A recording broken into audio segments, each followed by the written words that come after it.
사람이 사랑에 빠지는 포인트는 무척 다양합니다.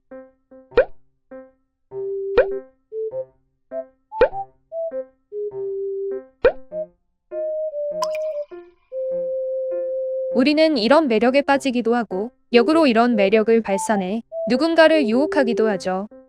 그런데 만약 우리가 무성애자를 유혹해야 한다면 여러분은 어떤 매력을 이용하실 건가요? 카다시안 제너 자매들의 아버지이자 육상선수 출신으로 미국의 남성성을 대표하던 브루스 제너는 지난 2015년 성전환 수술을 받으면서 케이틀린 제너로 거듭났죠.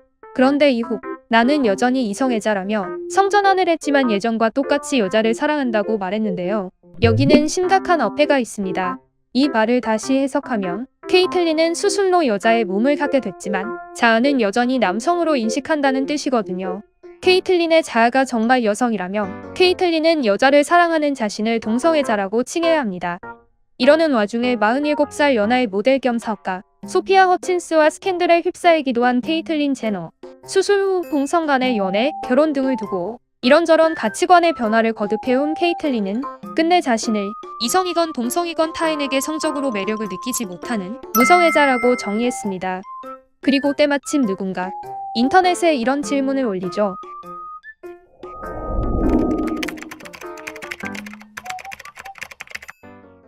그리스 신화에 등장하는 바다의 ним프 세이렌은 항해 중인 선원이나 해적들을 천상의 목소리로 유혹해 잡아먹는 존재인데요. 이들은 상대가 자신의 노래에 넘어오지 않으면 굴욕감을 견디지 못해 스스로 바다에 뛰어들 정도로 유혹에 대한 자부심이 굉장히 강합니다. 세이렌의 무성애자 유혹하기. 모든 걸 뚫는 창과 뚫리지 않는 방패의 대결 같은 이 주제에 토론창은 금세 뜨거워집니다.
이렇게 세이렌은 무성애자를 유혹할 수 있는가로 시작한 토론은 세이렌은 보이피싱이다 라는 조금 이상하지만 반박하기도 애매한 결론으로 마무리됐는데요. 아무리 무성애자라도 복권 당첨 번호는 궁금할 거고 최신형 아이폰도 갖고 싶을 테니 어쨌거나 세이렌은 무성애자를 무사히 유혹할 것으로 보입니다. 물론 현실에서는 순간의 유혹이 통한데도 거기서 끝나는 게 아니지만요. 과거 성전환의 전 단계인 호르몬 요법을 받고 있던 브루스를 유혹해 결혼까지 했으나 결국 그를 놓아줘야만 했던 크리스 제너처럼 말입니다.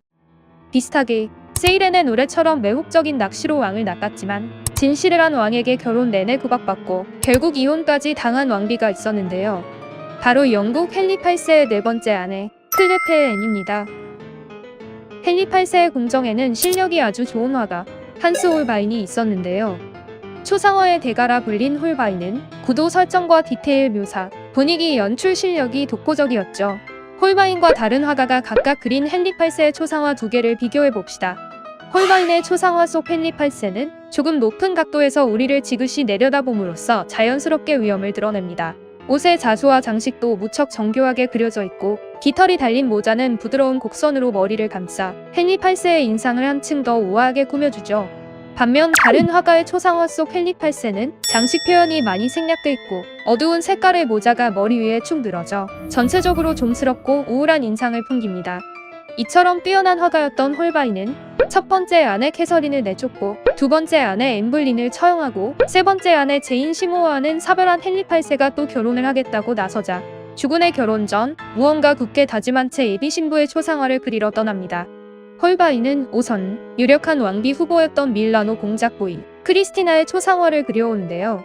헨리 8세는 초상화로 만난 예비 신부를 좋아했지만 반전이 일어납니다. 공작 부인이 헨리 8세의 여성 편력을 의식해 결혼을 거부한 겁니다.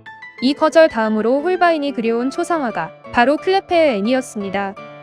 맑은 눈빛, 단아한 이목구비, 날씬한 체형, 고급스러운 의복.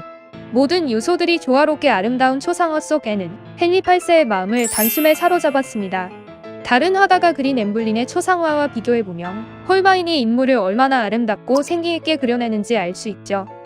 그런데 결혼식 당일 앤과 마주한 헨리 8세는 난리가 납니다. 알고 보니 홀바인의 초상화가 실제 앤보다 훨씬 아름다웠던 겁니다. 앤 본인이 이걸 의도했는지 아닌지는 알 수 없지만 매혹적인 초상화를 계기로 헨리 8세와 결혼한 앤은 결혼하자마자 낚였다며 난리치는 남편에게 갖가지 수모를 겪습니다. 헨리 8세는 신혼 첫날부터 앤을 두고 체형과 외모를 비하하더니 첫날 밤마저 생략해버리죠. 이후로도 헨리와 앤의 진도는 이마에 입 맞추는 것 이상으로 나아가지 못했고 당연히 앤이 임신하는 일도 없었습니다. 사실 후사를 논하는 것도 웃겨요. 당시 유럽에서는 부부관계가 없으면 혼인을 무효화할 수 있었는데 결혼한 지 고작 6개월 만에 헨리 8세는 앤과 자기 사이에 아무 일도 없었다며 혼인 무효를 주장했거든요. 처음에는 변호사를 고용하며 반발하던 앤도 캐서린과 엠블린의 전철을 밟을까 두려웠는지 결국 헨리 8세의 뜻을 받아들이면서 둘의 결혼은 끝이 납니다. 그나마 다행이라면 헨리 8세는 큰 정치적 잡음 없이 자기 말을 따라준 앤에게 고마웠던 모양이에요. 이혼 후 앤에게 궁전 5개를 하사하고 거액의 연금도 평생 동안 보장했으며 앤을 여전한 영국 왕실의 일원으로 대접했습니다.